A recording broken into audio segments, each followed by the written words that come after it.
You're listening to Pitch Talks, bringing you the game. Welcome to Pitch Talks, brought to you by Mitch and Sam, the sports career podcast focused on supporting your journey into sport. Each of our guests has had some unique experiences working in sport, and we are lucky enough to get to hear their compelling stories and share with you their career advice to help you build your future. Today, we are joined by Gareth Farrelly, former Premier League and international football player, co-founder of Player for Player, and a senior associate, where we'll be learning all about his journey in becoming a professional footballer, the transitional period of having to retire and go into law, and the current project that he's working on with the likes of Emil Heskey. But we'll come on to that a little bit later. This is Pitch Talks, bringing you the game. So Gareth, it's really great to have you join us on Pitch Talks. How are you? Yeah, very well. Thanks a lot for having me. Had a look at your podcast and it's really, really good what you're doing. Thank you very much. We appreciate that. And we're looking forward to getting stuck in. So let's get to it. I think the right place to begin is talking about your early stages of your career, more specifically, your playing career. How young were you when you realised that football is what you wanted to do and that you had the talent to go all the way? Great question. A lot of these talks, and you speak to people about, different elements of like your career, your early career, actual career, and then post-career.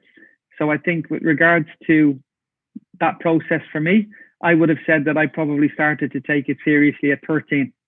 So there was a different structure and setup in Ireland, but I would have played schoolboy football with like my local team to where I lived. So you didn't have anything like the academy structure, what you would deal with now.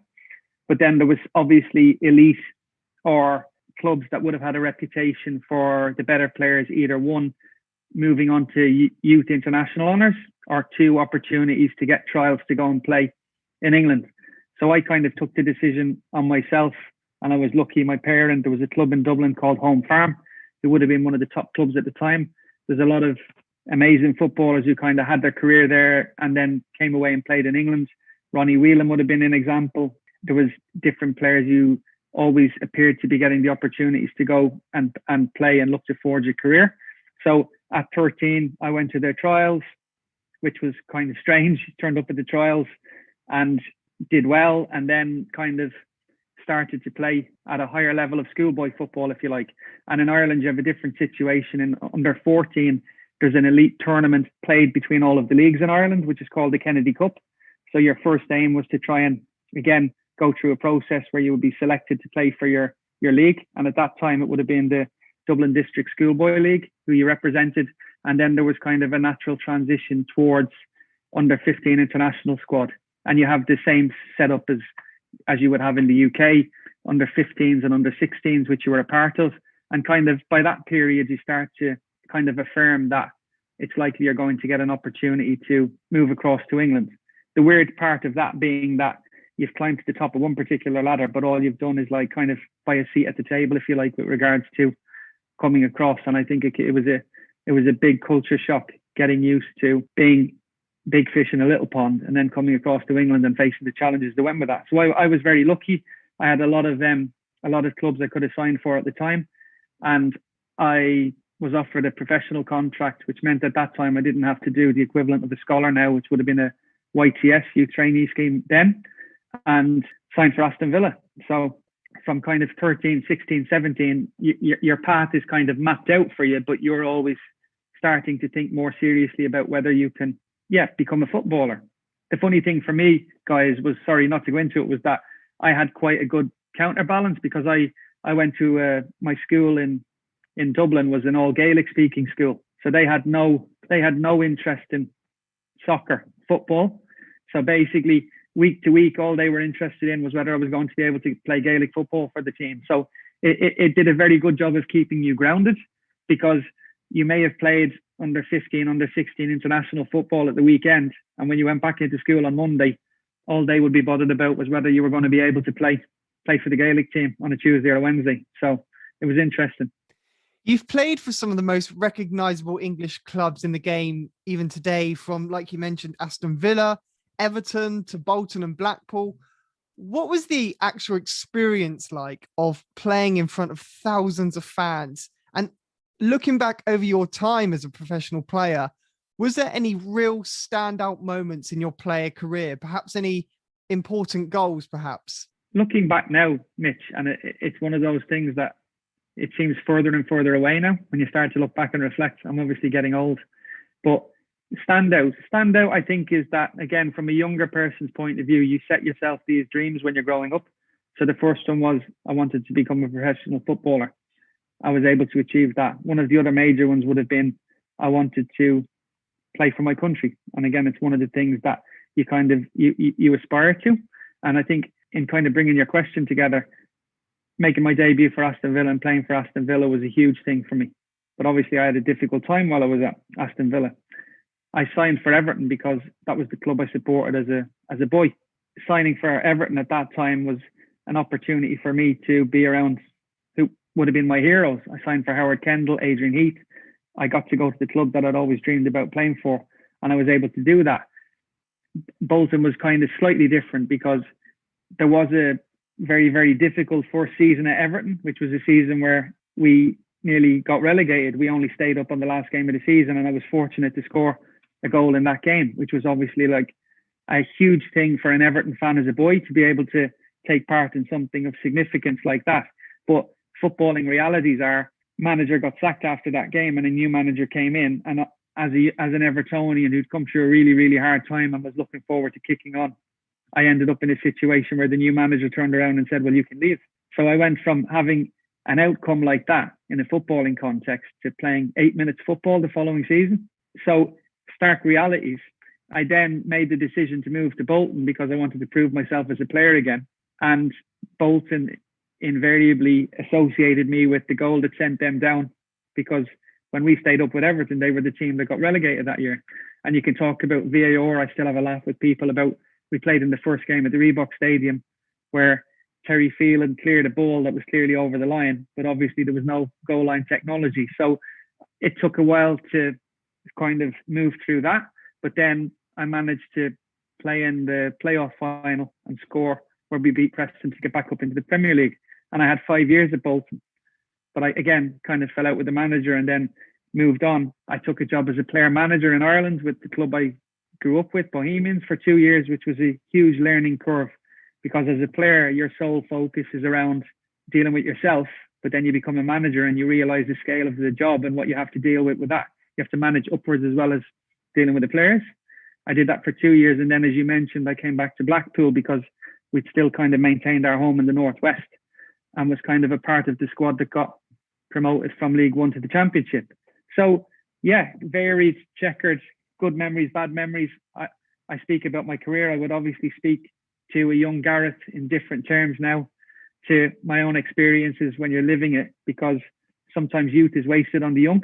I think I didn't fulfill my potential with the ability and the talent I had, but it's taken me to get a bit older and a bit more mature and develop a bit more understanding about how football works for me to understand why.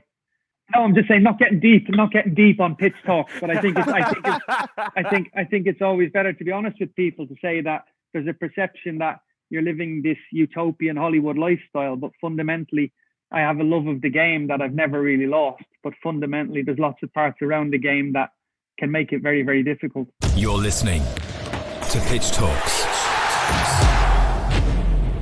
I'm just going to touch on actually something you said there about international. So you made 6 appearances for Republic of Ireland, and we often hear pundits say how different club football and international football is. Did you ever feel that, or what were those feelings like of making your debut for Republic of Ireland? The ultimate. I think the thing with pundits sometimes is you have to check them. They very rarely get analysed or scrutinised for what they say. They're professional noisemakers, right? Growing up, all you ever wanted to do was play for your country. So, and again, having followed it through it, under 15 level, under 16 level, youth level, under 21 level, B level, and then to get to play at that time in Lansdowne Road for your country was the pinnacle. And I think I was very fortunate as well, because it was at a time where Ireland had been incredibly successful. I think recently there was a programme, I don't know if you guys got to see it, which was Finding Jack Charlton. And it was really, really lovely to watch. The program was incredibly well put together with regards to Jack Charlton and his career and his life, but the impact he had with regards to football in Ireland, it kind of brought you back to those kind of late 80s where that, that energy and that positivity started to develop around Ireland qualifying for tournaments. And if anything, it made you more determined that you wanted to, one, play for your country, and then two, try and create memories and be a part of something like that. So yeah, for me, playing for your country, you dreamed about it. To be able to do it was incredible. Should have done it more, but I'm happy with what I did. Sort of now to move on to sort of post-career. I know you sort of briefly touched on it earlier. And you also touched on it briefly when you said you took the job as player manager for Bohemians. You then actually moved away from football completely into the world of law. In a previous episode with Rebecca, we actually touched on some mindset challenges of when you're coming to the end of your playing career and something that you have to go through as an athlete to redefine your purpose after competing. Did you go through something similar like that as you were sort of exiting out of your playing career into your law career that you have now? This is the thing I think that's really good about the podcast you're doing, right? Because there's a serious purpose to it with regards to looking to help people develop and find their positioning. I think one of the really, really interesting things, and it's not just related to footballers, athletes, is that you have a real challenge dependent on how much of your identity has been associated with what you've done. And if you can imagine a situation, even as we get to the end of the season at the weekend, right? So football contracts invariably run to the 30th of June. And you're going to have hundreds of footballers, right, that up until the 30th of June have been footballers. And the 1st of July, they're not footballers anymore. Now, depending on how much you've done that, there's a form of being institutionalized around it, that you've always been a footballer. And it can cause huge issues for people. And in some ways, they speak about athletes dying twice. One, your professional career, second, as you are. But the point is that everyone's journey is their own as well. So it's not an easy one. I think people will talk about transition. And again, it's not buzzwords, but it's become more important over the last few years. And there's far more emphasis and focus on it. I think with regards to my journey, I got sick. So I got sick 13 and a half years ago. I nearly died on the M40. I had a stomach aneurysm and I had a 9-month recovery. So again, in conversing with your younger self, I would say I made my mistakes in my 20s. I had a realization after my illness that I wasn't going to play at Premier League or Championship level again. So it kind of preempted or accelerated, if you like, me starting to think about that second career or what I wanted to do next. And that coincided with me having a visit to my home from the tax authorities, presenting a debt to me that I knew nothing about. So within that, I had to really look at what had happened during the course of my career, who my financial advisor was, what I'd been sold. I had to deal with a whole host of issues that were never on my radar. So again, once you come back to, oh yeah, it's great, everybody is living the vida loca, my situation quickly changed. I went to see a lawyer to try and have an understanding of what was going on and what had happened. I didn't understand a lot of the language that was used. And again, why would I? I'd been a footballer for 16 years. But I came out of those meetings and I kind of thought, I don't like the fact that I don't understand what's going on. I need to understand this. I had dealt with, football law now or legal matters as a player, but you don't know the law. These things only become relevant if they cross your path. So that steered me then towards, if I want to understand this, I need to look into it more. I went to a university in Liverpool where I looked into law. The woman was incredibly dismissive of me. It was, oh, you've been a footballer, you've been out of education, you need to go away for a few years, consider doing some foundational course and then possibly come back and see me. I then was heavily affected by that, again, from a confidence point of view, because what you started with, which is really, really interesting, Mitch, like you can ask a footballer to play in front of 50, 60, 80,000 people and they won't bat an eyelid. Ask them to do a podcast, ask them to do a presentation, and it's a whole different situation because it's outside of their comfort zone. It's not something they've been used to doing. So it can bring you different challenges. I went to Edge Hill University on an open day and my wife had to kind of push me and say, like, don't Don't worry what's gone before. Just go up with an open mind, see how you get on. And I had the complete opposite experience. I had an incredibly positive, engaging and encouraging experience where it was like, you want to do this, that's fine. You're going to need to meet the head of the department. They had a fast track course, which was basically an introduction to law and developing academic skills. It was a 6-week course that ran through the summer. I finished that season on non-contract terms at Morecambe. So whilst everybody went on holiday, I went into uni. I had no idea what to expect. I was hoping for anonymity until the first morning the roll was called, and it was an Evertonian who was the tutor on the developing academic skills piece. I did the course and I passed the course before returning to pre-season training again at Morecambe, and I got offered a place on the LLB law degree. So for me, I was still heavily involved in football and wanted to just enjoy the game for what it was after all of the different experiences I had. But I also had that kind of realization that it's time maybe to look at something else. So Morecambe were going to an away game one week, and it was Exeter away. I think it was a 6-hour bus trip, right? And on the Thursday or Friday, I went to see the manager, and it was like, I'm not traveling on Friday. I don't need to just to be a sub from possibly 10 minutes. And that next week will be my last week. I'm going back to school. So that was my separation from football, and I was quite fortunate with that. But I went to uni, and you talk about athlete transitions. I was raw, you know what I mean? I wasn't au fait with academia. I'd been out of it for 16 years. I still tell people now, I got the reading list. I thought that was for the whole 3 years. It was for the first. You had to get back into a process and a model of understanding, like learning. But as a mature student and as somebody that had a career before, you're probably more partial to say to somebody, I don't understand this, can you help me? So my interest in the law was around understanding what had happened to me with regards to investment and financial advice as a player, and then look at, was there a potential means of me being able to sue those people, hold them to account for what had happened, whilst understanding how it had happened and what had actually happened. And that was it. So I was fortunate that everyone I spoke to would have sat around with me and gone, oh, Gareth, you're like sports lawyer, you're going to be like sport. Whereas for me, it was always around, my interest was commercial litigation and understanding it. I'm still learning now. I still learn every day, still make mistakes every day. But the point is, that's kind of my area of specialism. But I've started to do more and more sports law over the last few years. So I would say I've been very, very lucky.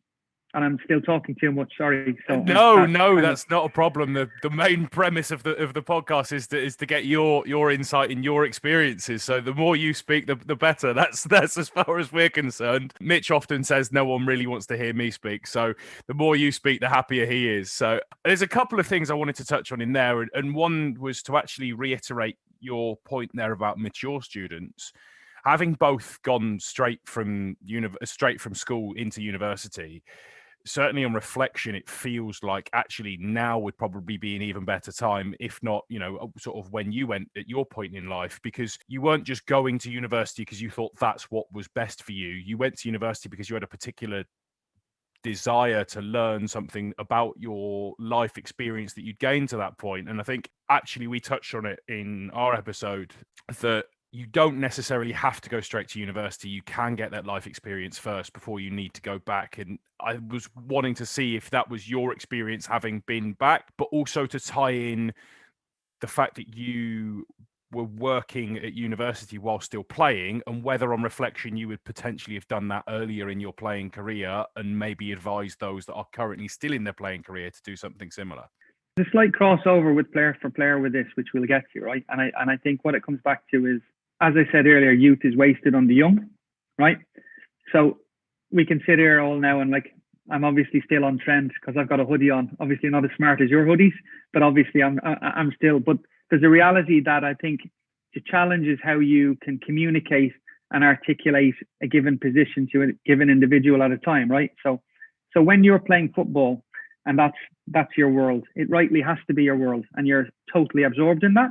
You have your family, you have your entourage, you have the people around you that function within that system. Very, very hard for me to go in and sit with somebody and say, oh, you need to start thinking about transition now. Or if I sit in a meeting with somebody and say, right, fundamentally, the average Premier League career is 8 years. The realities for people who transition is that 40% of professional footballers face the threat of bankruptcy within 5 years of retirement. 30% are divorced within 12 months of retirement. 35% now are likely to be facing mental health issues, and that those mental health issues will fundamentally be linked to addiction, dealing with mourning a career.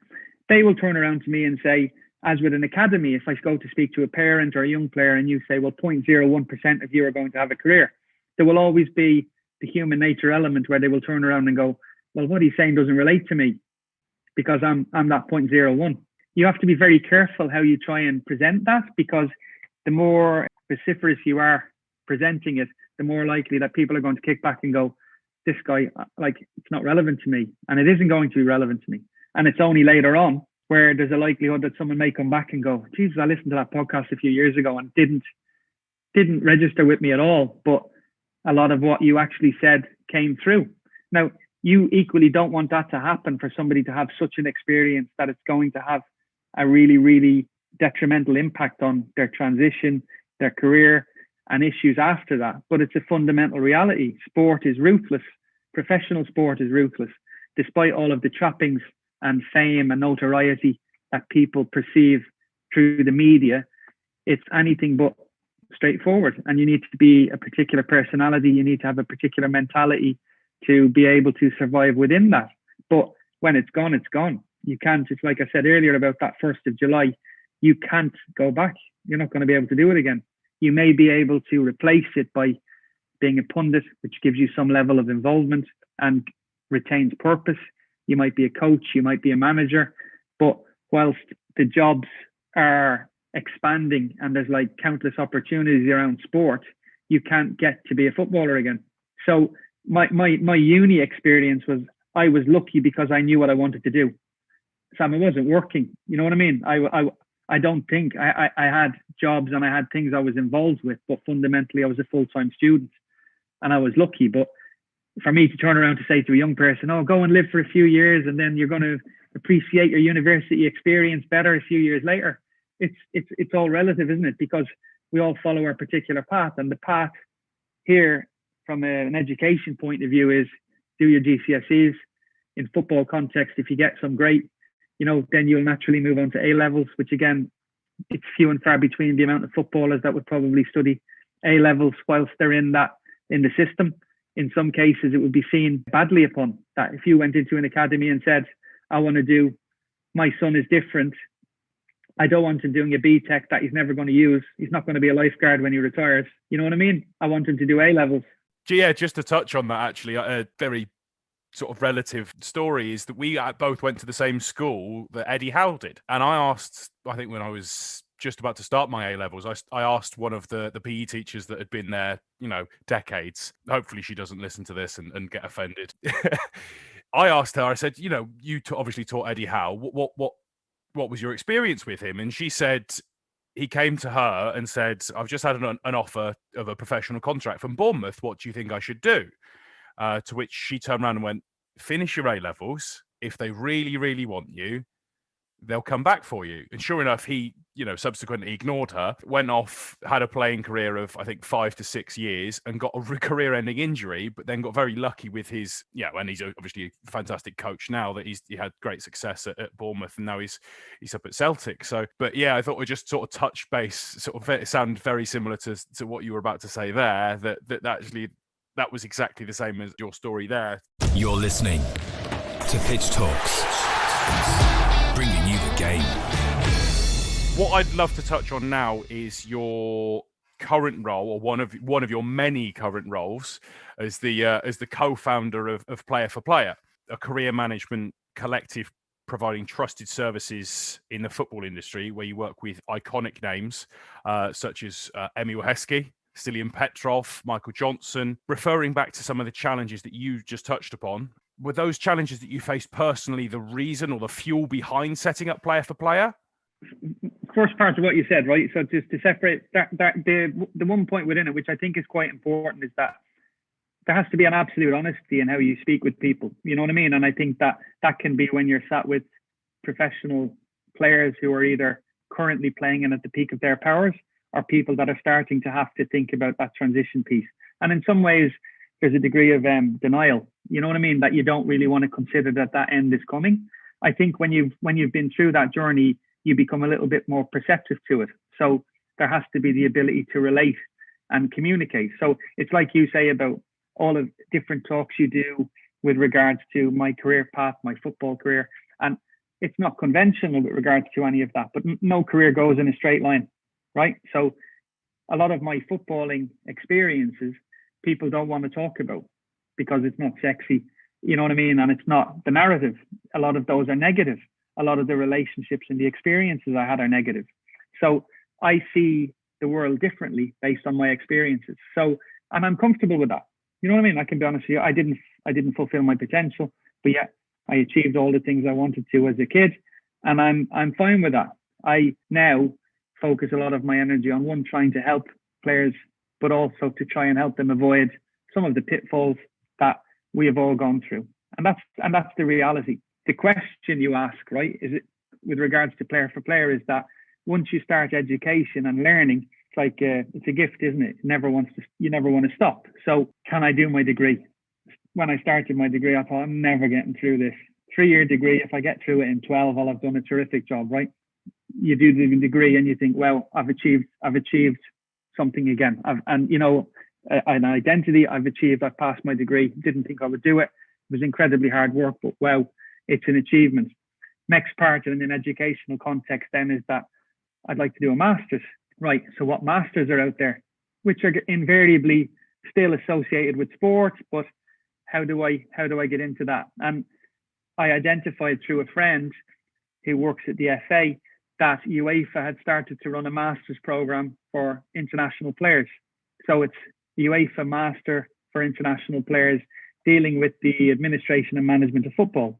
So again, 20-month course, you look into it, you do the application process, and I was really, really fortunate to get on the course.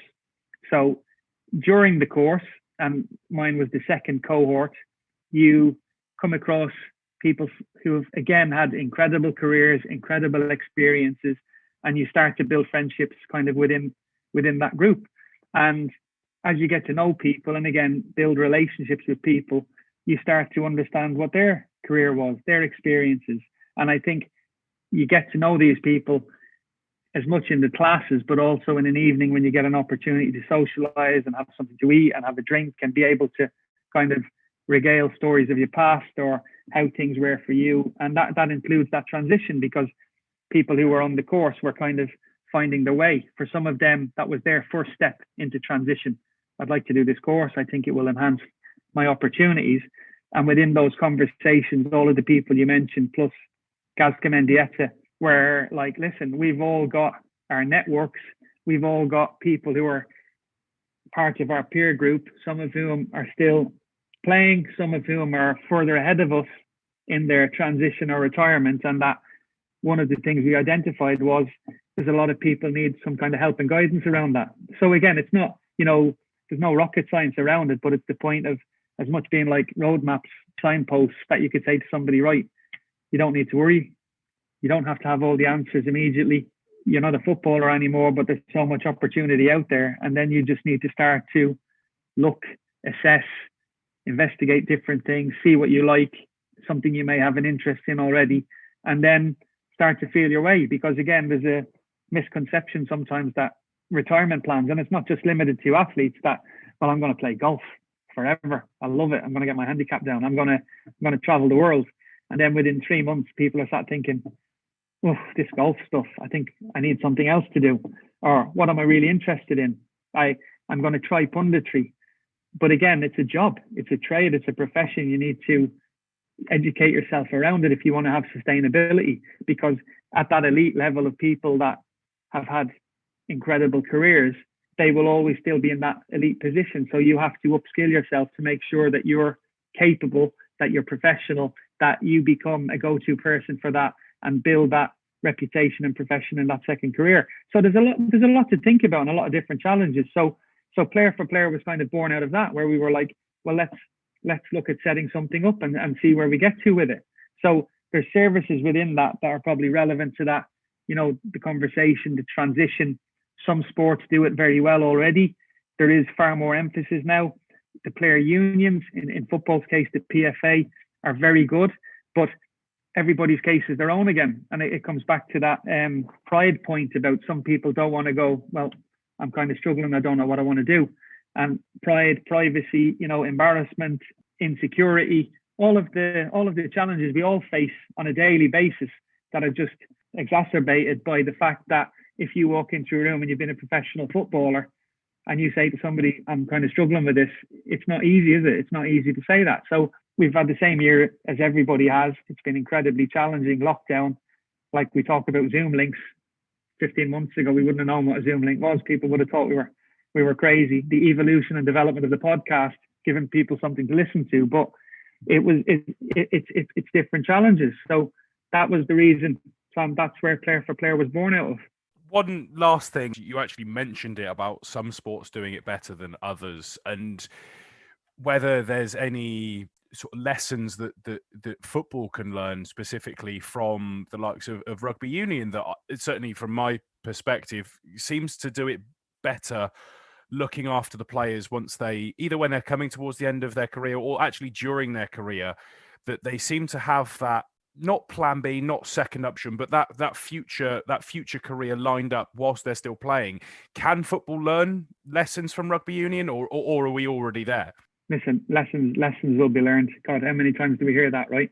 I think football does it incredibly well, and I think those services are there. But equally, you have to go those first few yards yourself, don't you? And there's a vulnerability to saying to somebody, I don't really know what I want, but I need your help, right? And that's challenging for everybody. I think we could do 18 different podcasts just based on the question you asked me, because you're back to football, education, rounded individuals. The fact being that now you can be in an academy from 9, people start to lose their focus on education at 9 because what they think is that my Johnny is going to be a professional footballer and everything else falls away. And then what I mentioned earlier about that entourage and the people around you are all of that same ilk. You don't have a different voice. You don't have somebody sat with you going, listen, by all means, go and train, go and enjoy the academy, go and enjoy your experience. But you have to do all of your schoolwork, and you need to speak to your teachers, and you need to make sure that you apply an equal emphasis to his education as you do with football, because there's kids being released at 11 and 12. It's like, even say it, there's an insanity to saying it out loud, right? And when I spoke earlier about buying a seat at the table, even if you get a scholarship, you're still in that 0.01%, which means you may have 2 years where you've got an opportunity to be a professional per se. You're not a professional, you're a scholar before you get to 17 when you can become a professional, right? But even at 17, there's no guarantees you're going to be a footballer. You have those exceptional ones, don't get me wrong, and their risk, if you like, or their investment risk with regards to the time they're dedicated to it is injury, opportunity, a whole host of different elements. So there needs to be more of a balanced view as to what it means, and also the fact that whilst it's the be all and end all to so many, it's not in the scheme of a life where you can have an incredibly long life, that 8 to 10 years is the full reality as to what that career may be, right? So that's where there needs to be a shift, right? Some sports do it well, some sports don't. Rugby is slightly different because fundamentally the majority of those players, and it's changing now, and I think they're starting to have issues because you've got maybe 1 to 2 generations of professional players. Was always they were educated to degree level before they went into professional rugby, whereas now their academy structure is changing slightly, although 18 to 19, they're still facing similar issues, is that limited career time frame. What are you going to do afterwards? Again, it's not profound, but I'm just saying that you've got a whole host of issues that you're dealing with: environment, you're dealing with expectation, you're dealing with a value system, you're dealing with the world we live in, short-termism, consumerism, you know what I mean? Everybody's disposable. And I think that, so the challenge is for those young people, embrace the experience, but even grassroots, like my son plays grassroots, I'm not turning up thinking, if he's not a footballer, he's 9-year-old parents coming up to you and saying, God, Johnny's having a terrible time. He's just been released by the academy. He's 9. Good. Doesn't need to be there. One person's opinion Go and play other sports. Go and play rugby. Go and do whatever you want to do and enjoy it. Go and build up friend relationships, right? And whilst you'll have those entourages and people that want to extract value from you and you become a potential mark for, you need to educate yourself about how football works, because it's like no other world. It's ruthless. I would speak the same to anybody, even if we weren't doing a podcast, and that point being that by all means embrace it, but always think about different things that people don't want to speak to you about at that time. Gareth, I want to ask one final question today, and you kind of answered it in that previous question. And it's the one that we always ask at the end of each episode, and it's about career advice. As a final summary, what advice would you give to someone, whether it be during their playing professional career or going back into education, or now looking to get involved from a different way, as in working within business? I think you have to be clear about what you want.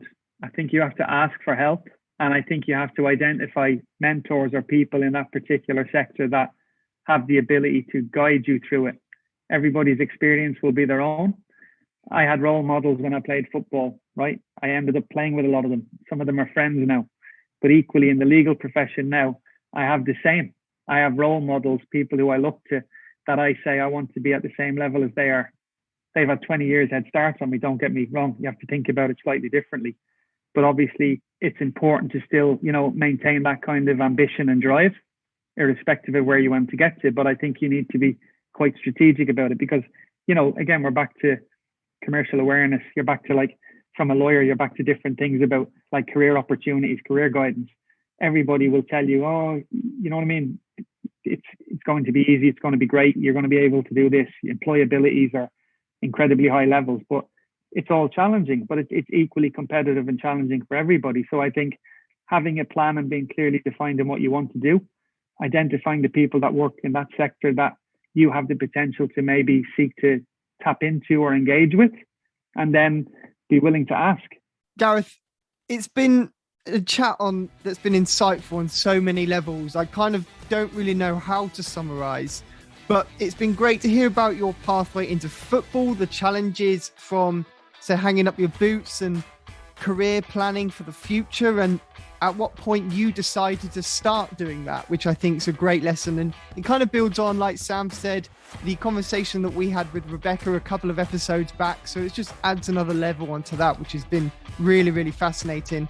And then also the exciting project that you're working on with Player for Player, and drawing upon your experiences, your learnings to try and educate other people in the same space. All that leaves me to say really is thank you so much for being on the podcast, giving us your time and sharing your experiences. No, pleasure to speak to you both. Thank you very much.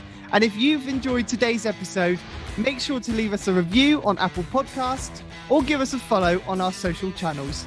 This has been Pitch Talks, the sports career podcast focused on helping you get into sport. Thank you for listening to another episode of Bringing You the Game by PitchTALKS. For more information on our latest episodes, careers advice, or to even get involved as a guest, get in touch with the team at mitch@pitch-talks.com or send us a message on any of our social platforms. Thanks for tuning in. Bringing you the game. All PitchTalk content is copyright protected. PitchTALKS.